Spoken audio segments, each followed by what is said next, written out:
بالنسبة للموقف الآن طبعا أي زول شايف إنه الأربع أسابيع اللي فاتت دي الموت الوسط المتمردين بالذات قادتهم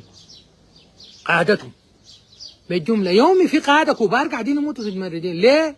للكفاءة العالية اللي عملتها القوات المسلحة.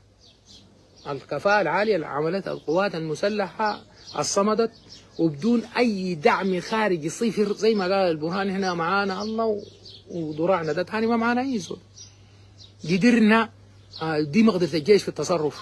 قدرنا جبنا إسبيرات طيارات وجبنا طيارات والسلاح حقنا اللي حجزوه في البحر خلينا ودخلنا. إذا أنت بتجيب بسمك أنا ما بقدر أجيب الدولة. ولذلك المقدرة بتاعتنا بتاعت الطيران الناس شايفينها وبقى دقيق وبقى موجه، وطيارة بتقعد تحرست 40 ساعة في السماء تستلم منها أخوتها تنزل. أي قائد نحن الكلام ده قلنا له ونحرمنا على أي قائد تاني يركب عربية مقاتلة مصفحة ولا ما مصفحة، يركب توسان ولا أمامة ولا عربية كبيرة. أنت قائد لازم تشوف لك توك توك ولا فيستو مقطوع حاجة ميتة كده يعني ما نشتبه هنا قائد. أي زول في الدعامة دي اللي حيركب له عربية ظاهرة أكسن يمشي طوالي كلهم حيموتوا من غير ما الجاي ذاته يجي بكراعه. لما نخش نحن الخرطوم والجزيرة وهنا ما حنلقى أي دعامي، وده الحاصل هسه.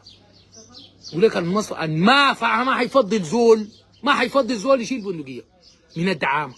أي زول شايل سلاح الآن حيكمل بالطيارات دي وما حخسر ولا جندي تاني. أنا جندي أخسر وما بخسره.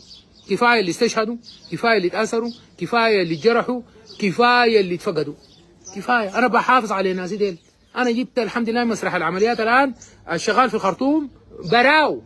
الطيارات اللي بتشتغل في جزيرة براء، بتغطي كردفان براء، بتغطي دارفور براء، اللي بتغطي الشمال براء.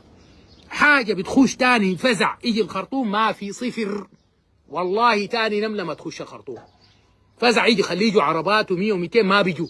هم زادوا مفضل منهم يجوا من وين؟ من الداخل. ما كلهم القبائل حقتهم مشت بور السودان. الهبانية مشوا، الحوازمة مشوا، المسيرية مشوا، الرزاقات مشوا، ما في حواضن تاني. أي زول داير يتهور يجي خرطوم خليه يجي شارع فاتح. واللي في الخرطوم ما بيمرق. ما تقول لي صلحوا جبل أولياء ما بيمرق. المسافة من الخرطوم عشان تمشي محلها لك طويلة. الطيارة أسرع منك. ما في زول بيمرق من هنا، ولا في عربية تاني اتنهبت ولا حاجة اتنهبت حتمرق من محلها، لا في الخرطوم لا في الجزيرة ولا في عسكر حيمرق. ما تقول لي جلحة ولا جبريل ولا ده، ما في زول حيمرق.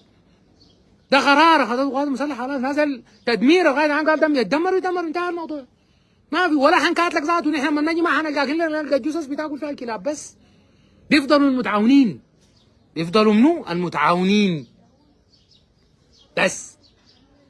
المتعاونين مصير الدعونا قلت بر غريزة بدت.